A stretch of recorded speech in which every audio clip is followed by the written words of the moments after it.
All right, welcome everybody. I am thrilled to be here with y'all. I am Jen Hines. I am a physical therapist turned life coach.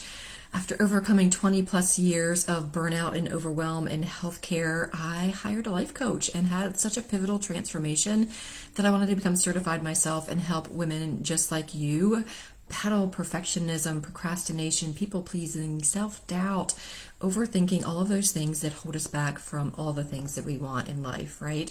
I want you to think of me as your girl next door, like best friend life coach who always has your back, supports you, lifts you up, and will tell you the hard things that you need to hear in order to level up your life. So I'm happy that you're here. I'm so glad you're here because today we're going to talk about something that I feel like nobody really wants to talk about, but we really need to talk about. And it's something that I've recently been talking to my mastermind ladies about, and it's managing your emotions. Like, why do we lose our SHIT?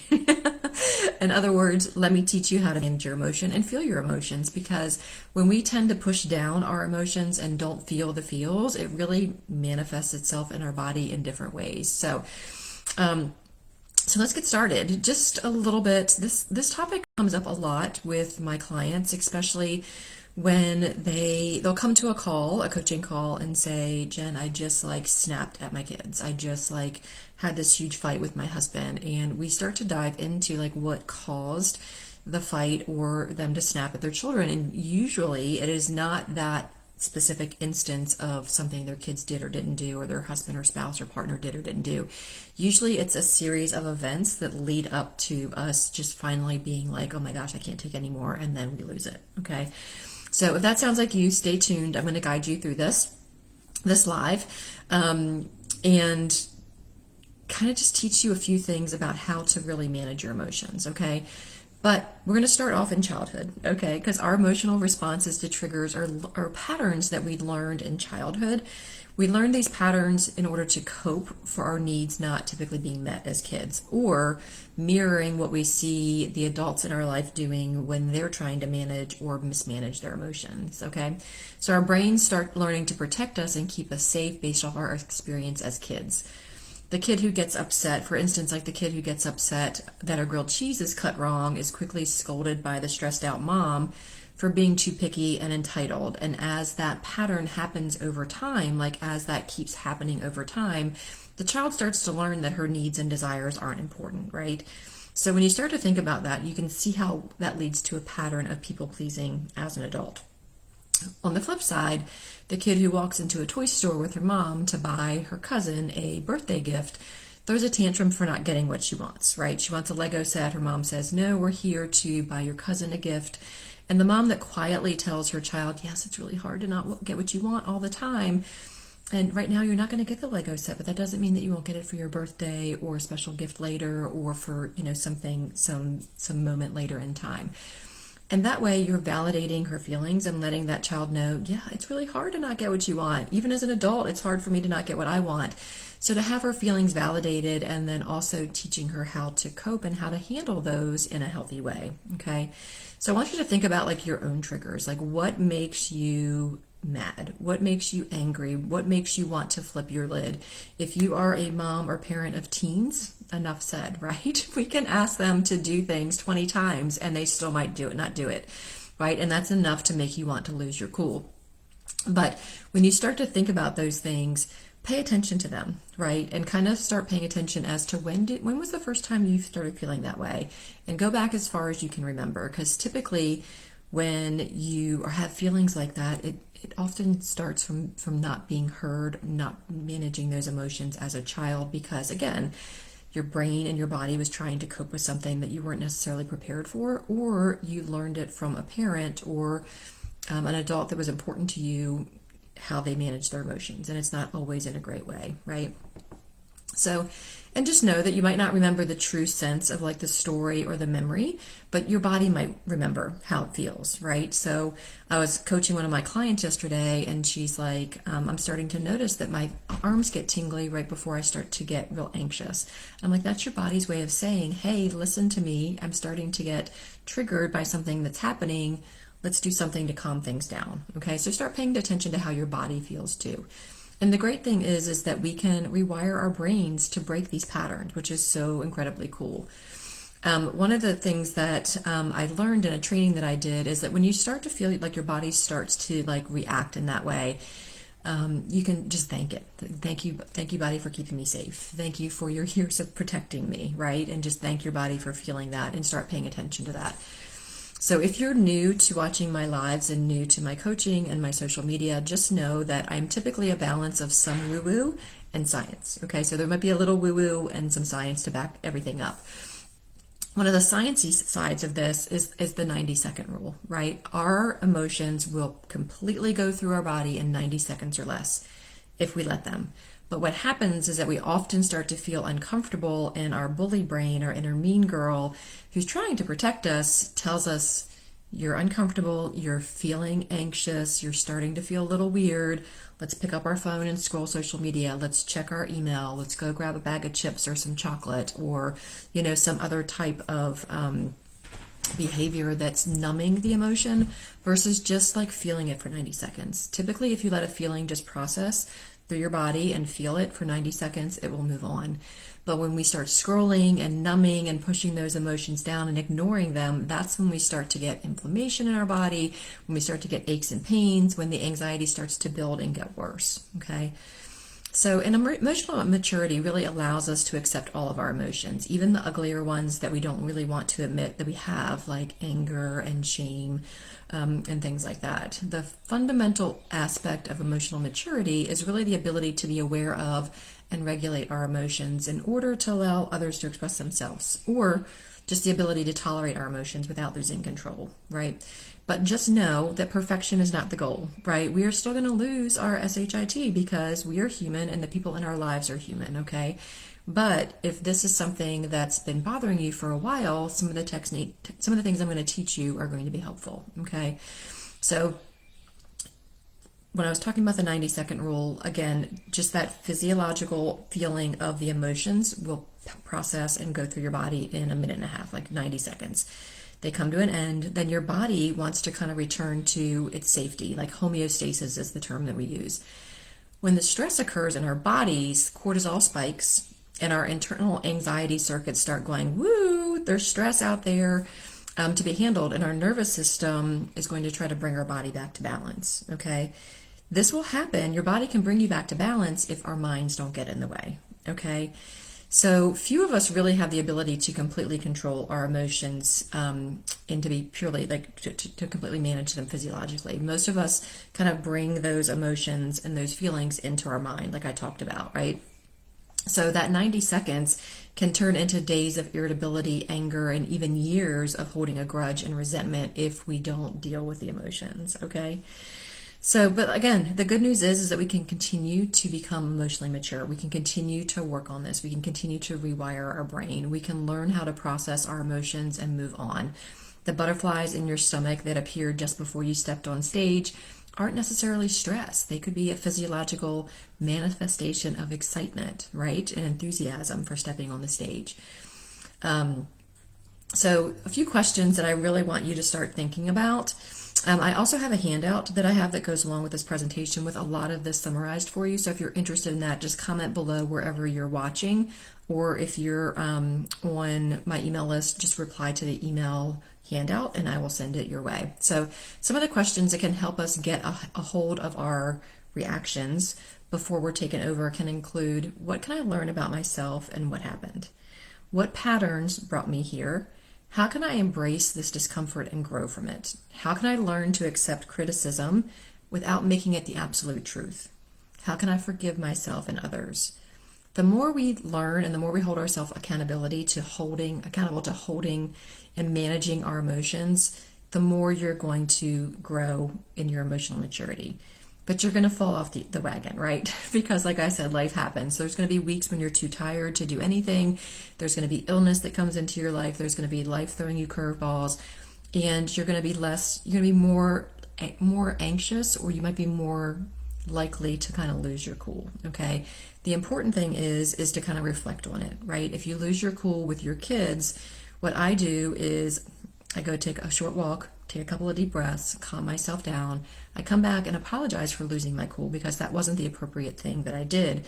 But then I also talk to them about what they did to help trigger my outburst and how we can work on that moving forward, right?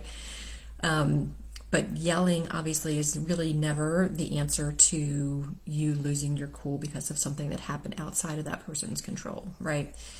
So let's talk about doing the work to develop this emotional maturity. Step one is to really connect with and discover your emotions. And emotions are just events that happen in your body that deals with like hormones, neurotransmitters, sensations, and energies in your body, right? It's a feeling. And each of you have a different way that your body responds to different emotions. Like the same exact thing could happen to me and you, and our bodies feel it differently and we react differently.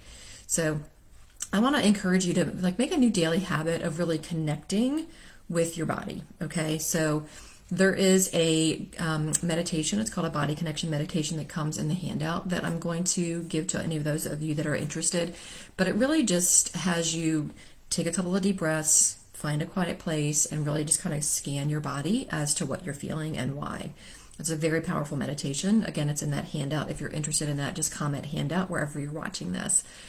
And then there's like an emotional body check-in. So to help you with this, you might want to use like the following words. They're kind of like power affirmations or power thoughts is what I call them, to kind of start working on becoming more emotionally mature. Okay, so today I'm practicing being conscious of my body's changing emotional state.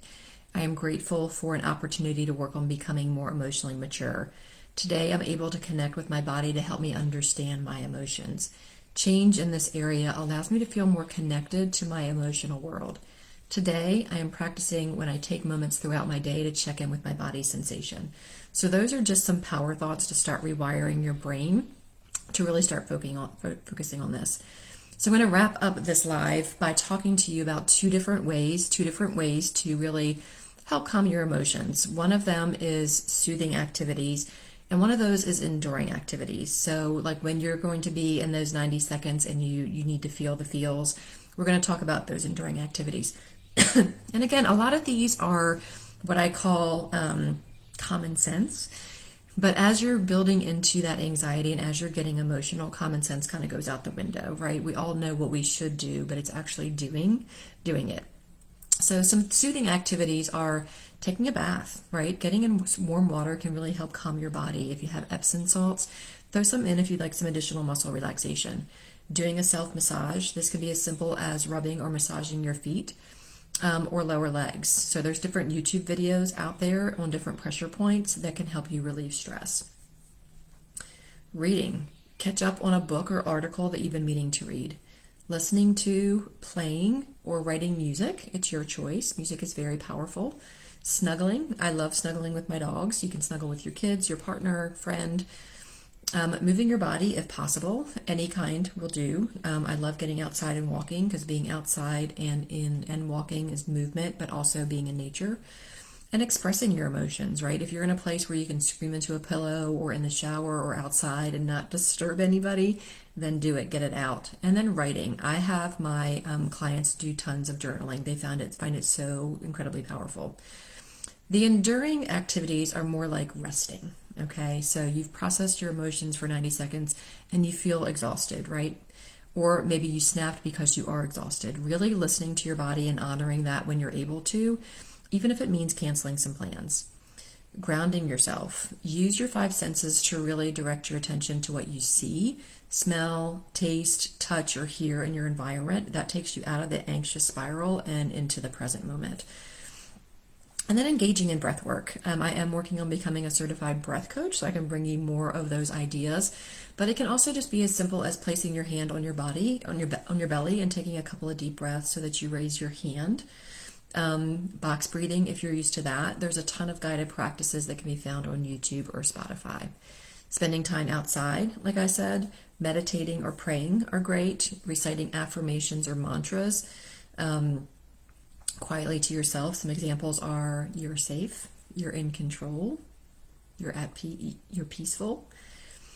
Distracting yourself, right? Redirecting yourself from anything except your emotions. So yes, sometimes we just need to redirect ourselves, right? You can choose how much attention you want to give to your emotions as long as you aren't distracting yourself from them, right? And then the last piece is getting support. So the last enduring activity is getting support. So reach out to someone who you feel safe with. It could be a life coach, a therapist, a psychologist, a friend, a pastor, some sort of spiritual guide. But having somebody available that that can actively listen to your thoughts and feelings can be really helpful. I'm going to preface that by saying if you're not going to a professional, really let that person know what you need, because our innate desire is to be helpful. So if you go to somebody and you just want to talk and have them listen, then tell them that, okay? Because again, if somebody comes to me with a problem, I'm going to want to try to help them because that's what I do, right? But if you just need them to listen, I do this a lot with my husband. If I just need him to listen, because he definitely wants to fix things, right? I just say, honey, I just need you to listen and let me get this out, right? So just do that, because most people in your life are going to want to help you fix it. And if you just need them to listen, just set that expectation. That's actually setting a boundary. Effective communication is the same thing as boundaries. So lastly, I want you to avoid blame and labeling yourself as a bad person who did something bad when you lose your SHIT, and instead kind of reframe it, right? So here's a couple that I love. I'm a good person who lost control of her emotions. I'm a good person who got mad at my partner when I had a bad day. I have a good kid who says they hate me a lot, right? Get good at really repairing and coming from a place of curiosity and compassion for what you need and what happened. So a couple that I've used is, honey, I'm so sorry I yelled. I yelled because I was having a bad day. It was not your fault. It's never your fault when I yell. That's just mom frustrated by her day. I'm sure it didn't feel good to have me yell at you that way. And just like you have feelings we're helping you learn how to manage, I do too. And I want you to know that I'm working on it as well.